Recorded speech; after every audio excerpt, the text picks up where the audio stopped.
ऐसे है जी क्लास। आज हमने फर्दर अपने कंटिन्यू सेशन है हमारा, जो लास्ट जनरल एंट्रीज के पर्सपेक्टिव था, ये आगे से कंटिन्यू सेशन है। आज जो मैंने आपके साथ डिस्कशन करनी है जनरल एंट्रीज के पॉइंट ऑफ व्यू से, वो सबसे इम्पॉर्टेंट है। ज़्यादातर जब भी एक क्वेश्चन जनरल एंट्री आता है उसमें ज़्यादा बातें उसी चीज़ की होती हैं जो आज हमने करी इंशाल्लाह। उसमें जो पहली बात है वो परचेज के पर्सपेक्टिव है। जैसे मैं कहता हूँ, हम एक ट्रांजैक्शन लिखते हैं, purchase goods for cash RS 1000। Let's suppose सबसे पहले एक बात आपने एक कॉन्सेप्ट ध्यान में रखना है, whatever and whenever you are going to purchase or bought something, आप कुछ भी परचेज करें, यहाँ आप क्या परचेज कर रहे हैं, कुछ भी परचेज करें बिजनेस के अंदर, that would be your asset। वो आपका क्या होगा, asset। अब देखें यहाँ मैंने क्या चीज परचेज की है, अब क्या चीज देके, देखें सबसे पहले हमने वही 3 स्टेप्स, पहले name of account, number 2 nature, और थर्ड में rule of debit and credit. पहली बात मैंने आपको बताया है कि आप बिजनेस के अंदर कुछ भी परचेज करेंगे तो वो हमेशा हमारा क्या होगा, एसेट, और खरीदते हुए वो एसेट इंक्रीज होगा, हमेशा क्या होगा। एक तो बात क्लियर है कि गुड्स बाय नेचर हमारा क्या है, एसेट, और जब खरीद रहे हैं तो एसेट क्या हो जाएगा, और एसेट इंक्रीज हो गए डेबिट। Is that clear? कोई इशू तो नहीं आता, बातें समझ लग रही हैं। अब आपने किस चीज की मदद से खरीदा है, कैश की बाय नेचर हमारा क्या है, एसेट। लेकिन क्या है, जब हम चीजें खरीदेंगे तो पैसा आएगा नहीं बिजनेस में, बल्कि बिजनेस से जाएगा। जब वो जा रहा है तो बेटा क्या हो जाएगा, और एसेट डिक्रीज हो गए। एनी क्वेश्चन बेटा, बात क्लियर है। अब अगली जो इम्पोर्टेंट बात है, ये एनालाइजिंग की। हमने एनालाइज कर दिया कि कौन सी ऐसी इंफॉर्मेशन है जो डेबिट की और कौन सी ऐसी है जो क्रेडिट की है। अब उसकी रिकॉर्डिंग के पॉइंट ऑफ व्यू से हम जब बात करते हैं तो दर हकीकत हम किसकी बात करते हैं, एंट्री की। एंट्री में हमारे पास 2 फोल्डर्स है, एक फोल्डर डेबिट का है और दूसरा क्रेडिट। अब डेबिट क्या चीज हो रही है और क्रेडिट क्या चीज हो रही है। याद रखिएगा, ट्रांजैक्शन में आपने गुड्स मेंशन नहीं करना। गुड्स कभी भी आपने अपनी एंट्री के अंदर मेंशन नहीं करना। गुड्स के साथ जो पर्टिकुलर आइटम है, जैसे आप गुड्स के साथ क्या चीज लिखी हुई है, तो आप यहाँ गुड्स की बजाय किस चीज को डेबिट कर देंगे, इज दैट क्लियर। क्योंकि परचेज में डिफरेंट नंबर ऑफ आइटम्स होती हैं, आपको नहीं पता क्या क्या चीजें हैं, आइडेंटिफाई नहीं है, क्लैरिफाई नहीं है, स्पेसिफाई नहीं है। इस वजह से आप गुड्स की बजाय बेटा किस चीज को डेबिट कर देंगे, परचेज अकाउंट डेबिट, और क्रेडिट में क्या आ रहा है बेटा, एनी क्वेश्चन। एक तो ये हो गई बात। अब हम थोड़ा सा परचेज को स्पेसिफाई कर देते हैं। जैसे मैं कहता हूं परचेज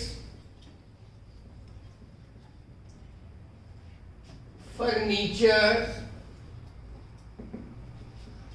फॉर कैश। अब बेटा आपने चीजें खरीदी हैं, अब यहाँ पे चीजें नहीं, बिल्कुल स्पेसिफाइड है कि आप क्या चीज खरीद रहे हैं।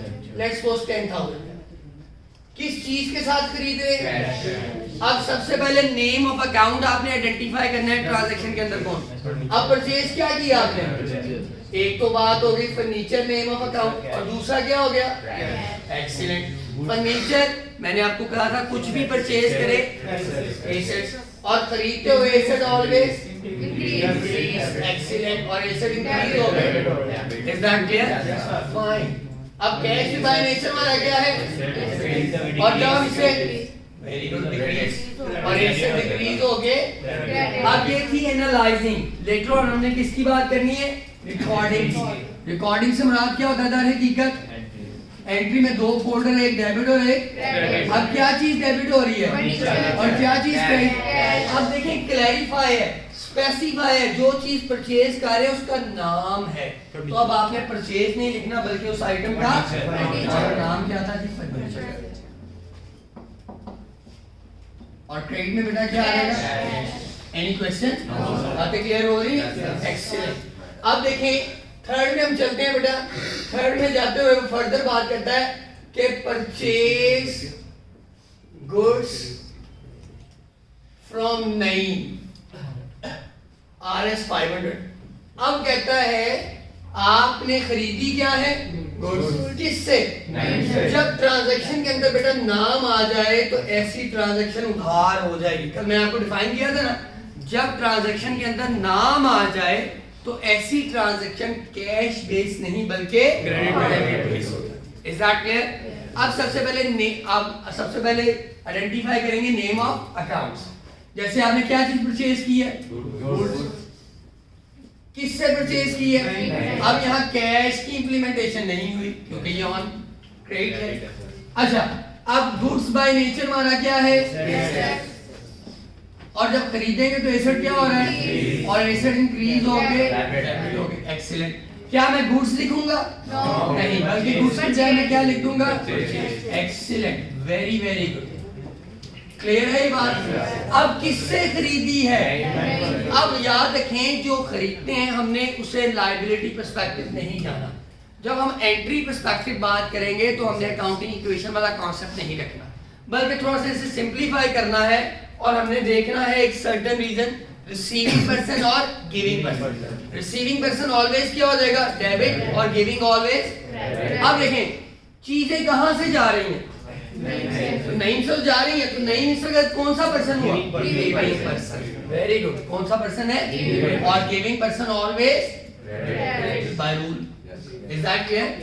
अब देखें डेबिट में बेटा आपके पास क्या आ गया? और क्रेडिट में क्या आ गया? Very very good, excellent. नाम के साथ अगर आप अकाउंट ना भी लिखें तो डजंट मैटर एट ऑल। अब आप देख रहे हैं मैंने डेबिट और क्रेडिट की बात नहीं लिखी। It was the concept which is already delivered and you got it already. इस वजह से मुझे बार-बार लिखने की जरूरत नहीं है। दैट मींस जब आपको पेपर में ये बात आएगी तो आपने भी ये बात नहीं लिखनी। Is that clear? तो मसला तो नहीं आ रहा। अब आगे चलते हैं और आगे बात करते हैं। समटाइम ये होता है जिनसे हम चीजें खरीदते हैं हमें वो पसंद नहीं आती। जब वो नहीं पसंद आएंगी तो उन्हें क्या कर देंगे? वापस। उसकी अगली बात वो कहता है गुड्स रिटर्न टू नाइम RS 100। कितने की चीजें खरीदी थी आपने? 500। अब कितने की वापस कर रहे हैं?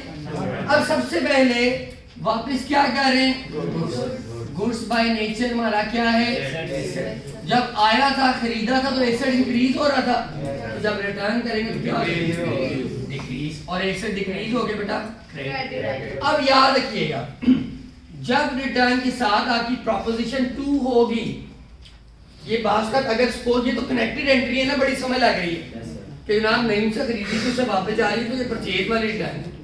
लेकिन याद रखिएगा कि जब रिटर्न के साथ प्रोपोजिशन 2 होगी तो ऐसा रिटर्न ऑलवेज कौन सा रिटर्न होगा? Purchase return. याद रखिए जब भी रिटर्न के साथ प्रोपोजिशन 2 होगी तो ऐसा रिटर्न क्या होगा? Purchase return.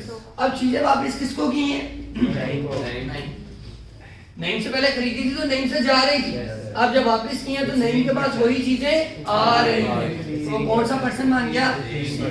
और रिसीविंग पर्सन ऑलवेज डेबिट।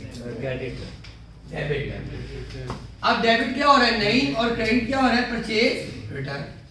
तो देखें नईम को मैंने बेटा डेबिट कर दिया और क्रेडिट में क्या आ गया? Purchase return. Is that clear? मसला तो नहीं आ रहा। अब परचेज के पॉइंट ऑफ व्यू से आखिरी एंट्री है, उसके बाद आप नोट डाउन कर लेंगे। देखें अब वो कहता है देखिए मैंने अगर चीजें उधार खरीदी है नहीं से तो एक वक्त आएगा 2 दिन बाद, 10 दिन बाद, 15 दिन बाद, you need to return that particular amount. ठीक है, आपने वो अमाउंट पे करनी है, you have to pay that certain amount, जिस अमाउंट पे आपने चीजों को परचेज किया था। अब समझे वो टाइम आ गया, लेट्स सपोज कि वो आप कहते हैं paid ₹400 to नईम। अब कहता है आपने पेड किया है 400 किसको? हमने पढ़ा था पेड से मुराद क्या है? और दूसरा नेम ऑफ अकाउंट कौन है?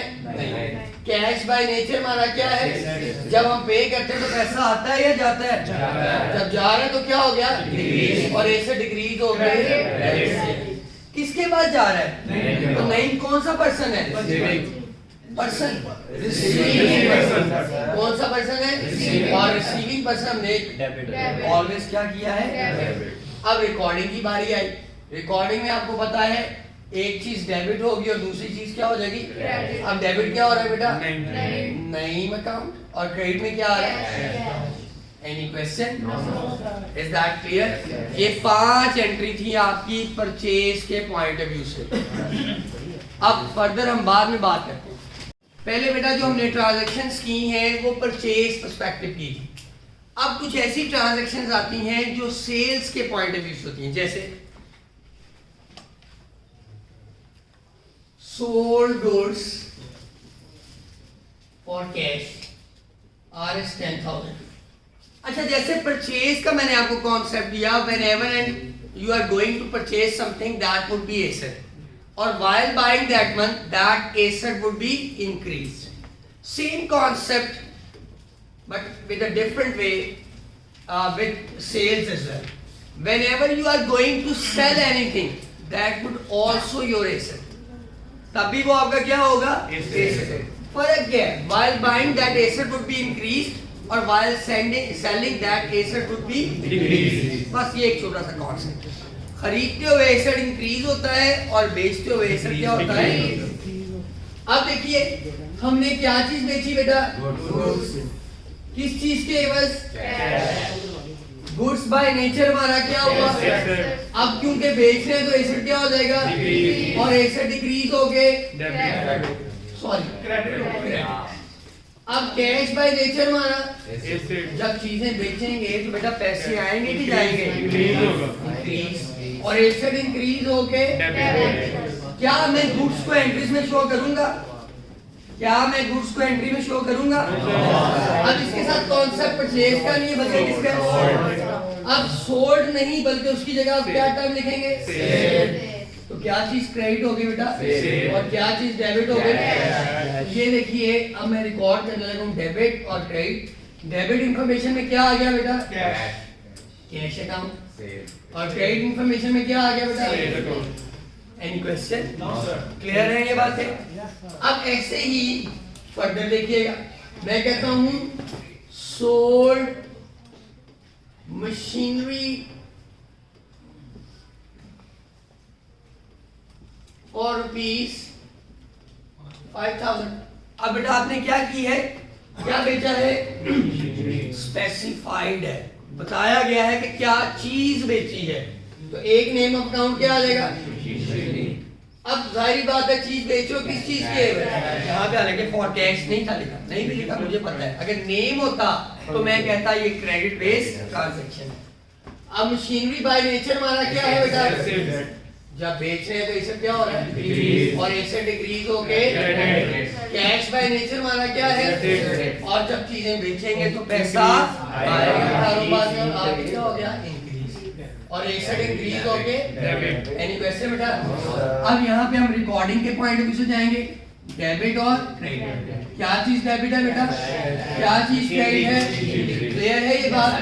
तो देखें कैश अकाउंट डेबिट और मशीनरी अकाउंट। एनी क्वेश्चन बेटा? इसी तरह थोड़ा सा हम आगे की तरफ चलते हैं और लिखते हैं sold goods to Bashir RS 1,000। अब वो कह रहे हैं बेचा आपने क्या है? फाइन। किसको बेचा है? अब बशीर क्या यहाँ पे कैश है? तो इसका मतलब ये ट्रांजैक्शन कौन सी है? अगर यहाँ लिखा होता ना sold goods to Bashir for cash तो फिर वो क्रेडिट ना होता, फिर वो कैश बेस होता। क्लियर है ये बात? अच्छा, गुड्स बाय नेचर हमारा तो जब बेचेंगे तो एसेट क्या होगा? और एसेट डिक्रीज हो गए क्रेडिट। किसको बेच रहे हैं? तो बशीर के पास चीजें आ रही हैं। बशीर कौन सा पर्सन होगा? Receiving person. एक्सीलेंट। और receiving person always very good. अब गुड्स तो नहीं ना मेंशन करेंगे, फिर क्या लिखेंगे? अब ये देखें दो फोल्डर्स की इंफॉर्मेशन, एक डेबिट और एक क्रेडिट। अब डेबिट इंफॉर्मेशन क्या आ गई? और credit information. Excellent, very very good, very very.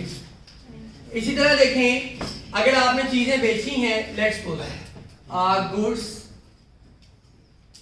Return from आ जाए या बाय आ जाए मशीन RS 200, कहता है कि आपने चीजें वापस, आपको चीजें वापस आई हैं किससे? अच्छा पहले तो बात है गुड्स, बाय नेचर हमारा क्या था? अब याद रखें कि जब आपके रिटर्न के साथ फ्रॉम या बाय का एलिमेंट आ जाए या प्रोपोजिशन आ जाए, तो ऐसा रिटर्न कौन सा रिटर्न होता है? Sales return. ये बात आपने जहन में रखनी है।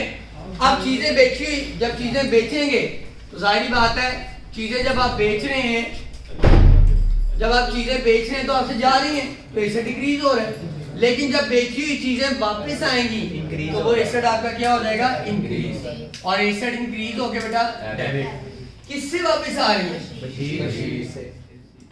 अब बशीर से चीजें जा रही हैं, तो बशीर कौन सा पर्सन हो गया? Very good. अब giving person always debit and credit की इंफॉर्मेशन। डेबिट में क्या आ जाएगा जी? Sales return, excellent. और क्रेडिट में क्या आ जाएगा बेटा? और जो भी अमाउंट। अब जाहिर बात है, जिनको आपने चीजें बेचती हैं, जिनको आपने चीजें बेचती हैं, उनसे पैसे भी तो वसूल करने। तो अगली बात में लिखता हूँ receipt cash from Bashir RS 800। कहता है आप क्या वसूल कर रहे हैं? कैश। किससे? दूसरा पर्सन कौन हो गया? Cash by nature. तो जब रिसीव करेंगे तो एसेट क्या होगा? और एसेट इंक्रीज हो गए। अब उसके बाद किससे वसूल कर रहा है? ये गिविंग पर्सन। और गिविंग पर्सन ऑलवेज। अब डेबिट में बेटा क्या आ गया? क्रेडिट में क्या आ गया? तो आपकी कुछ एंट्री ऐसी हो जाएगी, बगैर लाइन के लिख रहा हूँ। एनी क्वेश्चन बेटा? अच्छा, अब कुछ ऐसी एंट्रीज होती हैं जो लॉस्ट पॉइंट ऑफ व्यू से होती हैं, जैसे लॉस हो गया। बात का जी होता है, देखिए मैं एक छोटी सी एग्जांपल देता हूँ। ऐसे लिखते हैं goods taken away as free sample. मुझे सिर्फ एक बात पहले बताएं कि कौन सी, देखिए आप किसी को फ्री सैंपल देंगे, कौन सी चीजें जो आपके पास मौजूद होगी या जो आपने बेचती होंगी? और जो मौजूद होती हैं वो परचेज हुई होती हैं या सेल हुई होती हैं? ये बात आपने ध्यान में रखनी है। अब वो कहता है आप क्या दे रहे हैं? गुड्स। पहली बात तो आपके पास गुड्स की है, किस तौर पे दे रहे हैं? Free sample. अच्छा, फ्री सैंपल मीन क्या होता है? मुफ्त नमूने। मुफ्त नमूने जिसके आपको पैसे नहीं मिलते, ठीक है, वो अप्रूव हो जाए वो बात की बात है। पहले देखें गुड्स बाय नेचर माना क्या है? जब हम दे रहे हैं, टेकन अवे, बाहर जा रहे हैं, एसेट इंक्रीज है कि डिक्रीज? और एसेट डिक्रीज हो गए। अब सवाल पैदा होता है गुड्स तो नहीं आना, और यहाँ पे ये भी नहीं लिखा ये परचेज है या सेल है, तो फिर हमारा कॉन्सेप्ट यहाँ पे डिफाइन करेगा, डायरेक्शन देगा। फिर आपने समझना हम कौन सी चीज दे सकते हैं सैंपल के तौर पे, खरीदी हुई या बेची हुई? खरीदी हुई। इस वजह से यहाँ पे आपने गुड्स की बजाय क्या लिख देनी है? अब फ्री सैंपल जो होता है बाय नेचर आपका क्या हो जाएगा? एक्सपेंस। और एक्सपेंस ऑलवेज आपका क्या होता है, अगर याद हो थोड़ा सा? डेबिट होता है। एक्सपेंस ऑलवेज डेबिट और इनकम ऑलवेज क्रेडिट। अब देखिए डेबिट क्या हो रहा है बेटा? Free sample. और क्रेडिट में क्या आ रहा है आपके पास? इसी तरह देखें एक और बात, मैं कहता हूं goods give away as charity. Charity समझते हैं ना? खैरात। खैरात, आप खैरात के तौर पे क्या चीज दे रहे हैं? तो ये गुड्स बाय नेचर आपका बेटा क्या है? जब देंगे तो एसेट क्या हो रहा है? और एसेट डिक्रीज हो गए। किस तौर पे दे रहे हैं? चैरिटी दर हकीकत आपका क्या हो जाएगा? और एक्सपेंस ऑलवेज। अब गुड्स तो नहीं लिखेंगे ना, परचेज क्योंकि खरीदी हुई चीज आप आगे दे सकते हैं। तो क्रेडिट परचेज हो गया, डेबिट क्या हो गया आपका, एंट्री कुछ ऐसी हो जाएगी चैरिटी अकाउंट डेबिट, और फिर बेटा आपके पास परचेज क्या हो जाएगी, क्लियर है जी। इसी तरह थोड़ा सा वैसी बात करते हैं, मतलब मैं कहता हूँ loss, furniture loss by fire, आपका क्या लॉस हुआ फायर से, फर्नीचर लॉस बाय फायर। अब फर्नीचर बाय नेचर हमारा क्या है, एसेट, तो जब वो जलेगा तो उसकी इजाफा होगा या कमी होगी, और एसेट डिक्रीज हो गए। लॉस कोई भी हो बिजनेस के लिए वो क्या होगा, और expense always, is that clear. देखें जी ये हमारी बेसिक एंट्रीज थी, जनरल एंट्रीज थी जो मोस्टली हमारी बुक्स में पूछी जाती हैं। इससे रिलेटेड दो चार चीजें और भी होती हैं, वो जैसे जैसे क्वेश्चंस आएंगे हम तब डिस्कस करेंगे। ये मैंने जो आपको प्रोसेस बताया है ये समझाने के पॉइंट ऑफ व्यू से सिखाया था कि once you know how to pass journal entry that's really easy to record in a proper sheet. ठीक है, अब नेक्स्ट में हम ये बात करेंगे कि इन एंट्रीज को एक्चुअली किस तरीके से पेपर पॉइंट ऑफ व्यू से करना है। ठीक है जी, पहले आप ये नोट कर लें। Thank you so much. Okay जी, अब जो आपने जितना काम सीखा है उसको इम्प्रोवाइज करने का वक्त आ गया। सुनिए जरा प्लीज, देखें ये जो आपने किया था ना, ये इंफॉर्मेशन डेबिट है, ये इंफॉर्मेशन क्रेडिट है। ठीक है, अब एक जाहिर बात है ये बिजनेस के अंदर कोई भी बाइंग सेलिंग होती है, कोई एक्सपेंस पे किया जाता है, कोई इनकम जनरेट की जाती है, उसकी कुछ सर्टेन डेट्स भी होती हैं। फलां तारीख को ये काम हुआ, फलां तारीख को ये काम हुआ। जहां पे ये ट्रांजैक्शंस को सबसे पहले क्रोनोलॉजिकली यानी कि डेट के मुताबिक रिकॉर्ड किया जाता है, उस जगह को हम क्या नाम देते हैं, जर्नल। क्या नाम देते हैं। अब आपने वो टर्म लिखी थी ना, कैश अकाउंट डेबिट और कैपिटल अकाउंट क्रेडिट, याद है वो आपने इस पर्टिकुलर्स या डिटेल्स के कॉलम में लिखनी है। लेट्स सपोज डेट है 1 जैन, तो आपने यहाँ पे लिखा देखें कैश अकाउंट डेबिट और थोड़े से फासले के बाद capital account credit. Let's suppose 1 lakh rupees था, तो देखें कैश के आगे डेबिट था ना कैश, तो डेबिट के अंदर आपने 1 लाख लिखना है, और कैपिटल क्रेडिट है तो इसके आगे क्रेडिट साइड पे 1 लाख रुपीस लिखना है। बस ये पोस्टिंग क्लियर है, कोई मसला तो नहीं है। अच्छा, अब यहाँ से थोड़ी सी और बात, इसका मतलब क्या है कि आपने जो बात लिखी है ना, यानी कि ये एंट्री को रिकॉर्ड किया है, साथ में आपने थोड़ा सा एक्सप्लेन कर देना है, शॉर्ट एक्सप्लेनेशन देनी है कि जनाब ये था, क्या हुआ, स्टार्टेड बिजनेस। इसमें आपने क्या बात की थी, स्टार्टेड बिजनेस, किस चीज के साथ बिजनेस को स्टार्ट किया। ये जो शॉर्ट एक्सप्लेनेशन होती है ना, दैट इज कॉल्ड नरेशन। इसको क्या कहते हैं, क्लियर है, कोई मसला तो नहीं है। तो यही तरीका कार हमने अडैप्ट करना है while passing the entry. Entry आपने पास कर ली, समझ ली, उसके बाद आपने डायरेक्टली इसके अंदर जनरल में उसे रिकॉर्ड कर देना है। जब क्रोनोलॉजिकली रिकॉर्ड करते हैं, लेट्स सपोज 3 जनवरी को आपने मशीनरी परचेज कर ली। क्या चीज परचेज की, तो मशीनरी, जारी बात है परचेज कर रहे हैं तो आपको फौरन याद आया ये एसेट है, और इंक्रीज होकर क्या होगा, डेबिट। आपने डेबिट इंफॉर्मेशन लिख दी, और आप कहेंगे कैश के साथ किया, तो कैश आपका जा रहा है, तो कैश इंक्रीज नहीं बल्कि डिक्रीज हो गए। तो यही बात आपने यहाँ पे भी लिख दी। अब यहाँ शॉर्ट एक्सप्लेनेशन में आप लिखेंगे परचेज, क्या चीज परचेज की है, बस इतनी सी टर्म लिख देंगे। लेट्स सपोज आपने 10,000 की खरीदी, तो मशीनरी डेबिट है तो 10,000, कैश क्रेडिट है तो 10,000। यहाँ तक तो मसला है जी, बस इतना सा काम था हमारा। जी, ये जो लेजर फॉलियो ये बुक्स होती हैं, अब इसकी इंप्लीमेंटेशन नहीं है क्योंकि कंप्यूटराइज्ड है सारा सिस्टम। तो पहले लेजर बुक्स होती थी, बताया जाता था कि ये कैश अकाउंट फलां लेजर के फलां पेज पे है, तो इस तरह डिफाइन किया जाता। अब वो बात है, क्लियर है। Thank you so much.